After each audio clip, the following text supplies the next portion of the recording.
Hello guys, চলে এলাম নতুন একটা মিনি ব্লগ নিয়ে। সমুদ্র থেকে ফিরতে ফিরতে সন্ধ্যা হয়ে গেছিলো। তারপর রুমে গিয়ে স্নান করে একটুখানি চা খেয়ে আবার রেডি হয়ে বেরিয়ে গেছিলাম ওল্ড দীঘাতে। আমাদের বাস এখানেই নামিয়েছিল ওল্ড দীঘাতে, কিন্তু আমরা ভালো হোটেল খুঁজে পাইনি বলে, ভালো বলতে আমাদের রেঞ্জের মধ্যে হোটেল খুঁজে পাইনি বলে আমরা নিউ দীঘাতে চলে গেছিলাম।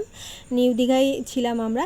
আর এই যে এখনের ঢেউ দেখতে পেলে, আর পরের ঢেউ দেখাচ্ছি। আমার বোন দেখছে, ও তো হেঁটেই ঘুরে বেরিয়েছে, ও কিছুতেই কোলে উঠবে না, আর জুতোটাও ছিঁড়ে গেছিলো।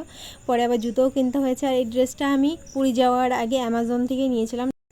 আমার খুব পছন্দের একটা ড্রেস। আর সমুদ্রের পাড়ে দাঁড়িয়ে থাকতে এত ভালো লাগছিলো, এত সুন্দর ঠান্ডা হাওয়া, তার মধ্যে আবার সমুদ্রের জলও ছিটে ছিটে গায়ে লাগছিল।